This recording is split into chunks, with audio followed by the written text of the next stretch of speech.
So let's talk about this theorem.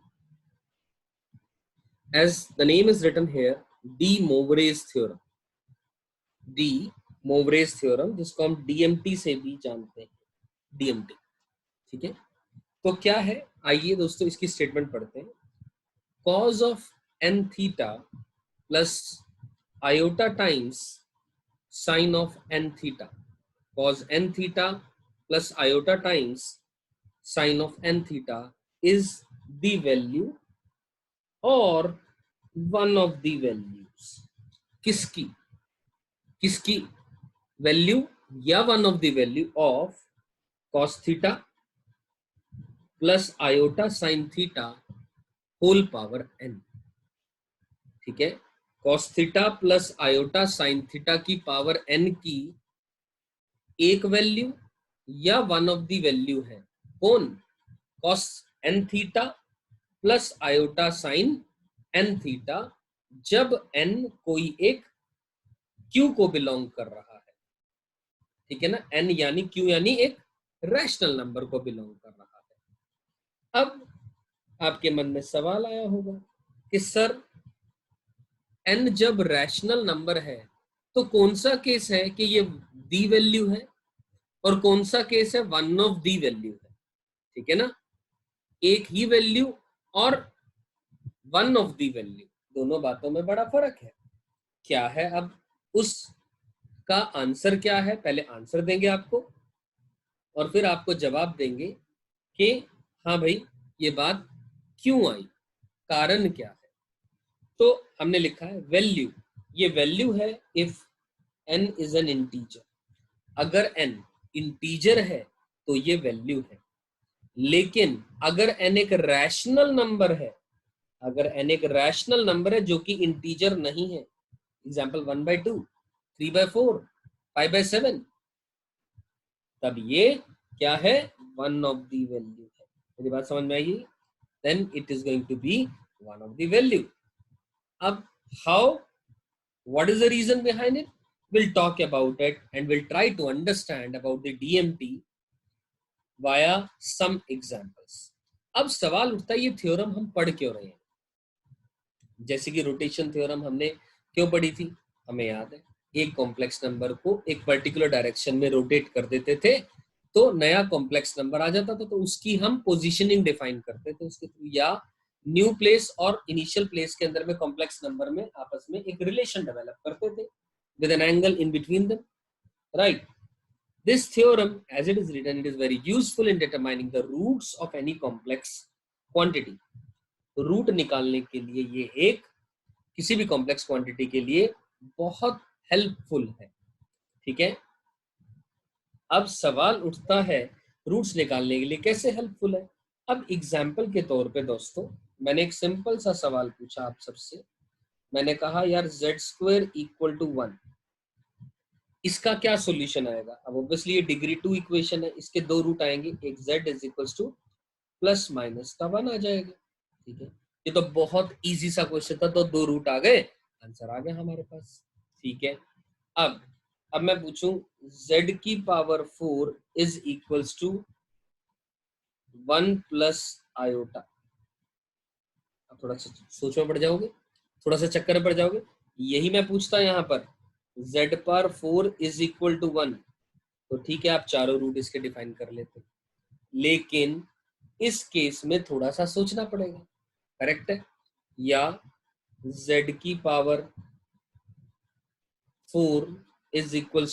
1 + 2 iota, इस तरीके का. अब ये एक डिग्री 4 इक्वेशन है, ये भी एक डिग्री 4 इक्वेशन है. अब इसके भी 4 रूट आएंगे, इसके भी 4 रूट आएंगे. अब वो चारों रूट निकालने के लिए हमारे पास आसानी का कोई और दूसरा तरीका नहीं है, यानी मैं ये कहूंगा डी मोवरे थ्योरम हमारे इस काम को आसान करती है. किस काम को? रूट्स निकालने के, किसी भी कॉम्प्लेक्स क्वांटिटी के रूट्स निकालने के लिए. तो जैसा कि आप देख पा रहे हैं, there are 4 basic steps to determine the roots of a complex number. 4 basic बातें हैं, ये चारों बेसिक बातें आपने अपनानी है किसी भी सवाल के अंदर में जिसके अंदर में रूट्स निकालने की बात की गई हो कॉम्प्लेक्स नंबर के. ठीक, तो पहला first step is right the complex number, जिस कॉम्प्लेक्स नंबर की आप बात कर रहे हैं उसे किस फॉर्म में लिख दें, पोलर फॉर्म में लिख दें। आई एम श्योर आप सब समझते हैं पोलर फॉर्म क्या होता है, ई पर आयोटा थीटा वाला फॉर्म, करेक्ट है। Add 2m pi to the argument, ये बात समझ आ गई, 2m पाई। अरे भाई थीटा पर भी वही वैल्यू आएगी किसी भी कॉम्प्लेक्स नंबर की, और थीटा प्लस 2m पाई पर भी वही वैल्यू आएगी जहां पर m एक इंटीजर है, ठीक। Apply DMT, De Moivre theorem apply कर दे। कैसे अप्लाई करना है अभी हम एग्जांपल्स के थ्रू बातें समझेंगे। और फिर m की वैल्यू 0 1 2 3 अप टिल n-1 तक पुट करते जाएं to get the n roots.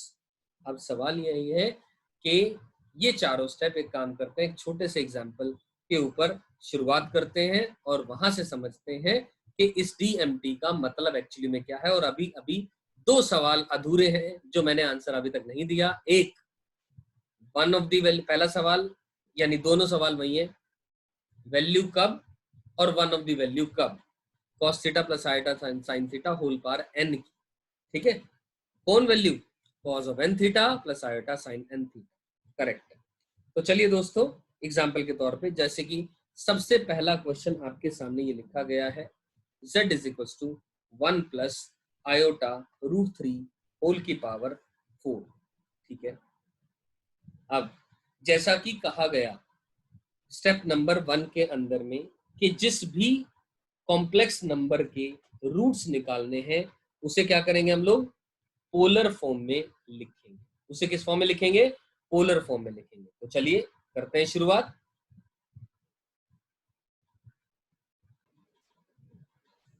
तो आइए दोस्तों इस क्वेश्चन के बारे में बात करते हैं। ये लिखा है z is equals to 1 plus iota root 3 की पावर 1/4, या फिर मैं ऐसा बोल दूं, ये लिखा है z की power 4 is equals to 1 plus iota root 3, ठीक है बात यहां तक। तो basically this is a degree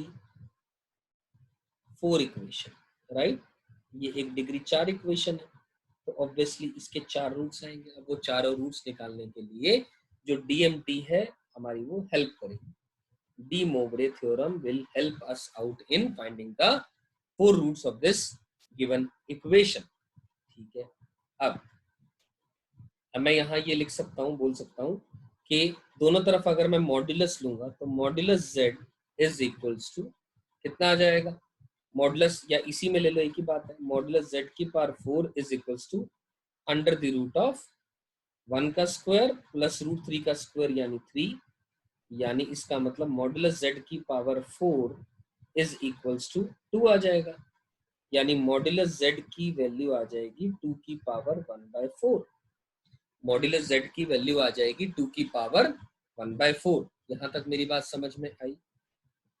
और आप इतना सभी लोग ये बात अच्छे से जानते हैं कि अगर मैं बोलूं modulus z is equal to k, जहां पर k कोई एक रियल नंबर है, जहां पर k कोई एक रियल नंबर है, ये ज्योमेट्रिकली रिप्रेजेंट करता है एक सर्कल जिसका की सेंटर 0 0 होता है, ठीक है। तो यानी मेरा कहने का मतलब क्या हुआ कि ये भी वही z है और ये भी वही z है, ये भी वही z है, करेक्ट है। तो इसका मतलब क्या हुआ, जो चारों रूट हैं, therefore all the 4 roots of the above equation, चारों रूट्स जो ऊपर इक्वेशन लिखी है उसके will lie on the periphery या फिर boundary of the circle with radius, radius कितना है उसका, विद रेडियस 2 की पावर 1/4।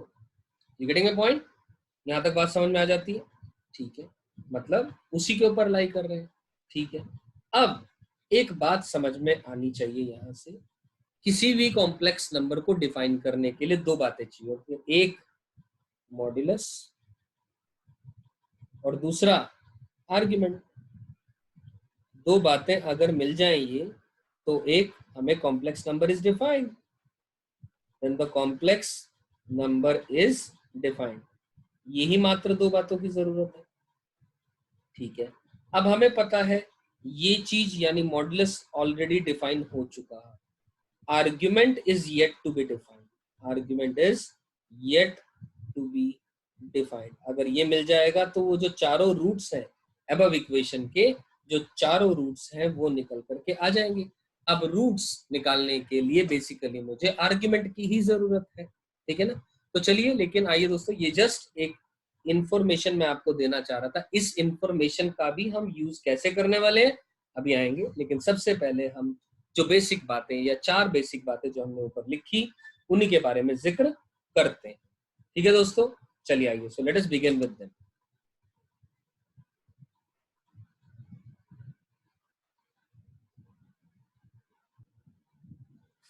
तो दिस इज दी, ये जो हमने लिखा इसके लिए ये तो होती है यूलर्स फॉर्म, लेकिन आई am interested in the polar form. तो ये होती है पोलर फॉर्म जो मैंने लिखी है। तो पोलर फॉर्म के लिए जो थीटा है वो थीटा क्या है, आर्ग्यूमेंट है।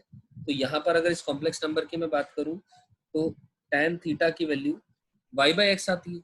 अब x प्लस आयोटा वाई यानी √3, तो यानी जो थीटा है वो कितना आएगा, π/3 आएगा, यानी 60 डिग्री की बात हो रही है। करेक्ट है दोस्तों। तो एज अ रिजल्ट अगर हम इसे आप पोलर फॉर्म में लिखें, पोलर फॉर्म में लिखें अगर अब हम, तो z इज इक्वल टू, इसका मॉडुलस कितना है, 2⁴ तो लिख दिया हम लोगों ने। तो बेसिकली मैंने ऐसा किया, आप ये समझें, ऐसा किया 2 times of 1/2 plus iota √3 divided by 2 whole की पावर 1/4 ऐसा लिख दिया, ठीक है। तो एज अ रिजल्ट इससे क्या बना, z इज इक्वल टू 2 की पावर 1/4 ये रहा, और अंदर में ये 1/2 प्लस आयोटा √3 डिवाइडेड बाय 2 की पावर 1/4। तो एक्चुअली क्या बन गया, z इज इक्वल टू 2 की पावर 1/4 मल्टीप्लाइड बाय, बेसिकली अब थीटा 60 डिग्री है, यानी cos of π/3 plus iota times sine of π/3 whole की पावर 1/4। यहाँ तक बात समझ में आई, इसमें तो कोई कंफ्यूजन नहीं है। हमने क्या किया, सबसे पहला काम, इसको जिस गिवन कॉम्प्लेक्स नंबर के हमें रूट्स निकालने हैं उसको पोलर फॉर्म में लिख दिया। अब हम क्या करेंगे, सेकंड स्टेप क्या लिखा गया है, 2m पाई ऐड करना है किसमें, आर्ग्यूमेंट के अंदर में। तो add 2m pi, let me write it down, add 2m pi to the argument, argument में 2m पाई ऐड कर देते हैं। तो 2m पाई ऐड करेंगे तो क्या बनेगी बात अपने पास, तो z इज इक्वल्स टू 2 की power 1/4 cos of 2m pi plus π/3 right, plus iota times sine of 2m pi plus π/3 whole की पावर 1/4। ये हमने लिख लिया, यहां तक बात समझ में आ रही है। तो add 2m pi to the argument, ठीक है, यहां तक तो बात बन गई, इसमें तो कोई भी कंफ्यूजन नहीं है, राइट। अब इसके अंदर में हम लोग क्या करेंगे, अप्लाई डीएमटी। अब डीएमटी में हमने पढ़ा था ये क्या है, कॉस ऑफ की theta plus iota sine theta की पावर n लिखा हुआ है ये, ठीक है ना। अब बेसिकली ये एक्चुअली में क्या है, ये ई पार आयोटा थीटा की पावर n को मैं ई पार आयोटा n थीटा लिख सकता हूँ, हाँ या ना। तो वही लिखने का प्रयास कर रहा हूं मैं। तो as a result z can be written as 2 की पावर 1/4 as it is आया into cos of, ये कितना बनेगा 6m पाई, एलसीएम ले लिया मैंने, प्लस पाई डिवाइडेड बाय, अब ये n थीटा, n कितना है 1/4 है, तो n थीटा तो 4 और 3 नीचे मल्टीप्लाई हो जाएंगे तो ये 12 बन जाएगा, plus iota times sine of कितना 6m pi plus pi divided by 12, ये बात बन गई बस, ये z की वैल्यू आ गई। यहां तक मेरी बात समझ में आती है। और अब मैं आप सबसे कह रहा हूं कि हमने डीएमटी तो अप्लाई कर दी, अब हमने क्या करना था, m की वैल्यू 0 1 2 3 अप टिल n-1 तक हमने इसके अंदर में क्या करना है, पुट करनी है, so as to get the all of the roots of this equation, right. अब ध्यान से देखिए दोस्तों, ये यहाँ पर ये एक्चुअली में जो ये 4 है ये n है एक्चुअली। आप ऐसे समझे कि यहाँ पर हमने ऐसे समझा था कि z की पावर n इक्वल टू ये लिखा हुआ था, ये था ना एक क्वेश्चन अपने पास, z की पावर n, तो इसको हम n मानते हैं। तो एज अ रिजल्ट, इनफैक्ट अगर यहाँ पर ये भी होता, कंफ्यूजन हो तो मैं फिर भी बता दे रहा हूँ, z की power 4 is equal to 1 plus iota root 3 की पावर 3 भी होता, तब भी हम n4 को ही मानते, उससे कोई फर्क नहीं पड़ता। आपकी मर्जी है, इस 3 को मल्टीप्लाई कर दें आप अंदर में सारा कुछ, नहीं करना होता तो रेज टू पावर 3/4 भी कर लेते, तब भी कोई फर्क उससे नहीं है। यहाँ तक बात समझ आई? ठीक है।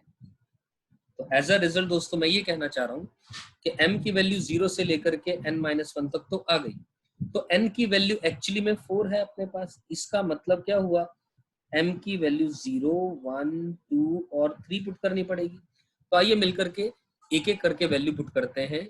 जैसे कि m की वैल्यू 0 के कॉरस्पॉन्डिंग z की वैल्यू आई 2 की power 1/4 times of cos of π/12 plus iota times sine of π/12, correct है। फिर m की वैल्यू 1 के कॉरस्पॉन्डिंग बात करते हैं, m की वैल्यू 1 के corresponding z is equal to 2 की पावर 1/4 टाइम्स ऑफ, अब m की वैल्यू 1 आएगी तो 6 पाई प्लस पाई, है ना। तो m की वैल्यू 1 के कॉरस्पॉन्डिंग क्या बन जाएगा, 1 के कॉरस्पॉन्डिंग मैं यहाँ पुट करके दिखा रहा हूँ आपको, m की वैल्यू 1 तो 6 पाई प्लस π/12 हो जाएगा ये, यानी 6 π/12 यानी π/2 प्लस π/12 हो जाएगा ये, यानी cos of π/2 plus π/12 plus iota times sine of π/2 plus π/12। यहाँ तक भी बात समझ में आ गई। m इज इक्वल टू 0 आ गया, m इक्वल टू 1 आ गया, के कोरस्पॉन्डिंग आंसर आ गया। फिर m इक्वल टू 2 के कोरस्पॉन्डिंग आंसर निकाल दूंगा, z इज इक्वल टू 2 की power 1/4 times of cos of, अब 2 के कोरस्पॉन्डिंग क्या आ जाएगा, 6 इंटू 2 12, तो ये 12 से 12 पार्शियली तोड़ेंगे तो कट जाएगा, तो पाई प्लस दिस थिंग आ जाएगा, तो pi plus π/12 plus iota times sine of pi plus π/12। यहाँ तक भी बात समझ में आ गई। फिर इसी तरह m इक्वल टू 0, 1, 2 और 3, m इक्वल टू 3 के कोरस्पॉन्डिंग अगर अपन बात करेंगे तो क्या आएगा, z की वैल्यू आएगी 2 की पावर 1/4 टाइम्स ऑफ, अब m की वैल्यू 3 पुट करेंगे तो क्या आएगा 18 पाई, है ना, तो 18 π/12 18/12 आ जाएगा। तो यहाँ पर मैं दिखाऊंगा अगर आप लोगों को, तो 18 pi plus pi divided by 12 आ जाएगा ये, राइट, गेटिंग माय पॉइंट। 18 पाई कितना हो जाएगा ये 3 π/2, ठीक है, प्लस π/12, यानी cos of 3 π/2 plus π/12 plus iota times sine of 3 π/2 plus π/12। यहाँ तक बात समझ में आती है मेरी? तो अब बहुत सारे बच्चों के मन में सवाल आ रहा होगा कि इतना लंबा टाइम लग रहा है इस सवाल के अंदर में, it is taking so much time. तो ध्यान से देखिए मेरी बात, एक पहली बात मैंने शुरू में कहा था, इन सब कॉम्प्लेक्स नंबर्स में क्योंकि आर्ग्यूमेंट तो सबका सेम हमने प्रूव कर लिया था, बिकॉज सारे के सारे कॉम्प्लेक्स नंबर किसके ऊपर लाई कर रहे हैं, सर्कल के ऊपर, जिसका की रेडियस 2 की पावर 1/4 है। तो इस पेरीफेरी के ऊपर ही सारे के सारे कॉम्प्लेक्स नंबर चारों के चार लाई कर रहे हैं, तो बेसिकली आर्ग्यूमेंट का ही डिफरेंस था। तो हम देख पा रहे हैं अगर ये जो हर m की वैल्यू के कोरस्पॉन्डिंग जो आंसर आए, ये पहला आंसर, ये दूसरा, ये तीसरा और ये चौथा, चारों के चार में यहाँ पर जो आर्ग्यूमेंट आ रहा है, ये थीटा की वैल्यू यहाँ पर π/12 आई, यहाँ पर पाई प्लस π/12 आई, यहाँ पाई प्लस π/12 आई, यहाँ 3 π/2 प्लस π/12 आई, यानी चारों की चार वैल्यू अलग अलग आई, चारों की चार वैल्यू अलग अलग आई हैं, तो यहीं से हमारा कॉम्प्लेक्स नंबर डिफाइन हो जा रहा है, राइट। तो अब एक सवाल आता है कि सर अगर m की वैल्यू आगे तक भी लेकर के जाते, लेट अस से m की वैल्यू 4 तक पुट करते, तो क्या आंसर आता, करके देखते हैं। ये दोस्तों 2 की पावर 1/4 टाइम्स ऑफ, जैसे ही आप 4 वैल्यू पुट करेंगे, 6 इंटू 4 24 π/12 यानी 2 पाई, तो एज अ रिजल्ट ये वैल्यू आ जाएगी cos of 2 pi plus pi by 12 plus iota times sine of 2 pi plus का पाई बाय 12, ये बात आ जाएगी। तो यानी कहने का मतलब समझ रहे हैं कि what is the difference in the values corresponding to m equal to 0 and m equal to 4, there is no difference at all. ये दोनों क्या है, सेम है। The values corresponding, I am writing down the values corresponding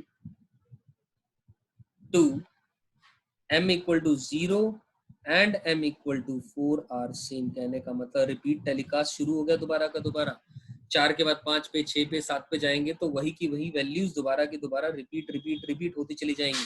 so there is no point in doing that, that is the reason, that is one of the basic reason that we go up till m की value n-1 तक जाते हैं। यहाँ तक मेरी बात समझ में आती है सभी को? चलिए ये तो सही है, हमारा आंसर भी आ गया, डीएमटी भी लगा ली, चारों पॉइंट्स लगा लिए, सारी बातें समझ में आ गई। लेकिन हम सबको लग रहा है कि ये लंबा तरीका है, तो कोई छोटा तरीका भी होना चाहिए इसका। यस देयर इज अ छोटा तरीका। क्या है उसका छोटा तरीका? ध्यान से देखें दोस्तों। अब हमने कहा हमें तो आर्ग्यूमेंट ही तो चाहिए, व्हाट वी रिक्वायर, हमें जो मॉड्यूलस है वो कितना आ चुका है, वो 2 की पावर 1/4 आ गया हर एक रूट का। व्हाट वी रिक्वायर, आर्ग्यूमेंट, हमें आर्ग्यूमेंट्स की जरूरत है। अब ध्यान से सुनिएगा, अब z की power 4 is equals to 1 plus iota root 3 हमारी इक्वेशन है, यानी 4 रूट्स हैं। तो 4 रूट्स हैं और वो सारे के सारे lie on the circle, lie on the boundary of the circle, चारों के चारों roots boundary of the circle के ऊपर लाई कर रहे हैं। तो क्या करें हम, इसका मतलब अब एक सर्कल का पूरा चक्कर यानी 2 पाई, अब 2 पाई को 4 बराबर भागों में बांट दो यानी पाई बाय 2 आ गया। सो पाई बाय 2 क्या है, इट इज द डिफरेंस, ये डिफरेंस है बिटवीन दी, या it is the difference between any 2 consecutive roots, getting my point, between any 2 consecutive roots। Pi by 2 क्या है, डिफरेंस है, किसके बीच में डिफरेंस है, कोई भी 2 कंसेक्यूटिव रूट्स के बीच में। कहने का भावार्थ क्या हुआ, आर्ग्यूमेंट ही तो निकालना है। तो अगर मेरे पास पहले कॉम्प्लेक्स नंबर का यानी 4 रूट्स है, एक z1 है, एक z2 है, एक z3 है, एक z4 है, अगर इसका आर्ग्यूमेंट थीटा है तो इसका argument theta plus pi by 2 होगा, इसका आर्ग्यूमेंट थीटा प्लस पाई होगा और इसका argument theta plus 3 pi by 2 होगा। हाँ या ना? यहाँ तक बात समझ में आ रही है? ये बात समझ में आ रही है सभी को? तो basically I am interested in, therefore we need to find theta, we need to find theta. Theta अगर आ गया तो हमारा क्वेश्चन एकदम से हो जाएगा, क्योंकि दोस्तों देखो यहाँ तो पावर 1/4 आई, पावर z की पावर 4 है, मान लो z की पावर 8 आती तो m की वैल्यू 0 से लेकर के 7 पुट करते हैं आप, तो ऑब्वियसली उसके अंदर में बहुत ज्यादा टाइम लग जाता, it would have been a time taking task. लेकिन यहाँ पर हम अगर ये वाली थॉट से चलें जो मैंने कहा कि पहला कॉम्प्लेक्स नंबर यानी z1 का अगर हम आर्ग्यूमेंट निकाल दें और सभी के बीच में डिफरेंस जो आया ऊपर 2 पाई को 4 बराबर भागों में बांट दिया या 8 बराबर भागों में बांटना है, उन सबको ऐड करते चले जाएं थीटा के अंदर में, तो अपने पास चारों के चारों रूट आ जाएंगे। करेक्ट है? तो my question is now to find theta.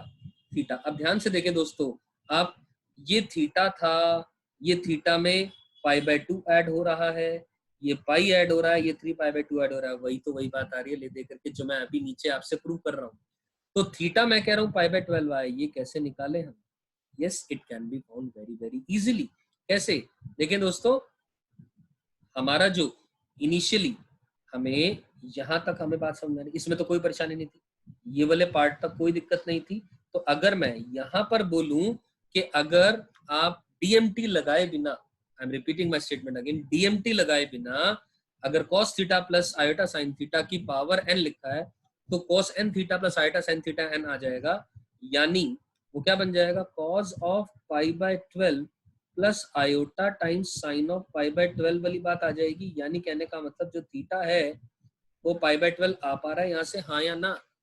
मतलब जो सबसे पहले इनिशियल लेवल पे आपने यूलर फॉर्म, पोलर फॉर्म में आपने कन्वर्ट करा, वहां पर आप थीटा निकाल लें, वो थीटा सबसे पहला थीटा है और 2 आर्ग्यूमेंट्स के बीच में कॉन्सेक्यूटिव डिफरेंस आपने निकाल लिया, तो एज अ रिजल्ट आपके पास आंसर आ जाएगा, यानी Z1 विल बी 2 की power 1/4 into e power iota theta, Z2 will be 2 की power 1/4 into e power iota times of theta plus π/2, Z3 will be 2 की power 1/4 into e power iota times of theta plus pi, and Z4 will be 2 की power 1/4 into e की power iota times of theta plus 3π/2, और हम लोग theta define कर चुके हैं already कि थीटा की वैल्यू कितनी है, π/12 है। ये आपके चारों आंसर आ चुके हैं। बेसिकली ये चारों के चार इस सर्कल के ऊपर लाई कर रहे हैं। सबसे पहला थीटा कहां पर आ रहा है, π/12, कॉरस्पॉन्डिंगली मतलब यहाँ पर वैल्यू आ रही है Z1 की, फिर π/2 ऐड हो रहा है इसके अंदर में, ये 90 डिग्री, ये Z2 आया, फिर इसके अंदर में ऐड हुआ 90 डिग्री, Z3 आया, और फिर इसके अंदर में ऐड हुआ तो ये Z4 आया। तो this is a shorter, this is a tricky method, और कम समय में सॉल्व करने का ये एक अच्छा तरीका है। समझ आई बात? ये क्लियर है सभी को?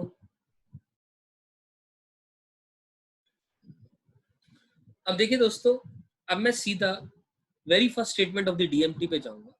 हमने लिखा था cos n theta plus iota sine theta is the value और वन ऑफ दी वैल्यू। अब इस सवाल का आंसर भी देना बाकी है।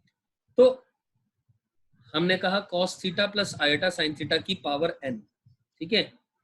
n अगर, आई एम रिपीटिंग, n अगर इंटीजर है तो ये एक वैल्यू है, लेकिन n अगर रैशनल है तो ये वन ऑफ दी वैल्यू है, which is not an integer, rational which is not an integer. मतलब cos theta plus iota sine theta की पावर n के लिए बात कर रहे हैं। यानी कहने का मतलब, मान लो एग्जाम्पल के तौर पे मैं अभी ये बात करता, जैसे कि मैंने अभी अभी बात करी, z is equals to 1 plus iota √3 की पावर 1/4, ठीक है। अंदर वाले पार्ट को मैं cos theta plus iota sine theta की फॉर्म में लिखता। ये जो भी वैल्यू लिखी गई है ये क्या है, रैशनल वैल्यू है, rational but not an integer, not an integer. इतनी तो बात क्लियर हो जाती है अपने को। ये रैशनल है बट ये एक इंटीजर नहीं है, यहां तक तो क्लियर हो गई। अब मैं क्या कहना चाह रहा हूं, अब अगर एक और एग्जांपल लें हम, मान लो z इज इक्वल्स टू होता value if n is an integer, मान लो 1 प्लस आयोटा √3 का ही एग्जांपल लिया, मान लो मैंने इसी का ही एग्जांपल लूँ आगे फर्दर। इनफैक्ट यहाँ अगर इसकी मैं बात करता तो ये तो डिग्री 1 है, डिग्री कितनी है इस इक्वेशन की, 1 है, तो इसीलिए ओनली 1 रूट होता, ओनली 1 रूट होता। यहाँ तक तो बात समझ में आ गई, ठीक है। अब लेकिन अगर मैं लिख देता cos theta plus iota sine theta की power n, and if n is an integer, ठीक है, तो डीएमटी भी लगाता। अगर इसमें मैं सोच करके देखें तो cos of 2m pi plus theta plus iota times sine of 2m pi plus theta whole की पावर n लिखा है मैंने, यहाँ होल की पावर n लिखा है। तो मैं अगर वहां पर भी तो 1 समथिंग था तो मल्टीप्लाई तो किया, तो m की वैल्यू 0 से लेकर n-1 तक पुट करी थी। यहां भी अगर मैं मल्टीप्लाई कर देता हूं, देखें दोस्तों, तो क्या बनेगा, cos of 2mn pi plus n theta plus iota times sine of 2mn pi plus n theta, m की वैल्यू 0, 1, 2, 3 कुछ भी पुट करूं, मैं कुछ भी पुट करूंगा, कोई फर्क आएगा क्या? क्योंकि दोस्तों m क्या है, इंटीजर है, m क्या है, इंटीजर है, और n भी ऑलरेडी क्या है, इंटीजर है, which is a n is a integer, clear integer है n भी एक इंटीजर है। तो इसका मतलब कंफर्म हो गया mn भी एक इंटीजर है, और क्योंकि mn भी एक इंटीजर है तो ये इंटीग्रल मल्टीपल ऑफ पाई बन गया तो इसकी value will be coming same as cos of n theta plus iota times sine of n theta always and always, क्योंकि ये तो ट्रिग्नोमेट्री का थंब रूल है। वहीं पहुंच गए, दोबारा वहीं पहुंच गए। तो m की वैल्यू 0 1 2 3 4 5 कुछ भी पुट करने से कोई फर्क नहीं पड़ेगा। इसीलिए ये वैल्यू क्या है, आपकी जो डेफिनेशन लिखी है उस डेफिनेशन के अंदर में क्या लिखा है, अगर n इंटीजर है तो ये it is the only value if n is an integer. मेरी बात समझ में आ गई? और रैशनल नंबर है अगर n जो कि इंटीजर नहीं है पावर में, यानी 1/2, 1/3, 3/4 इधर की तरफ, तो yes there is a difference. What is the difference? I have already conveyed you via this big question. I am sure ये कॉन्सेप्ट आप सबको बहुत बहुत बहुत अच्छे से समझ में आ गया। And with this my concept of teaching you de Moivre's theorem ends here। और कुछ क्वेश्चंस दिए गए हैं, आप ये ट्राई करें, राइट?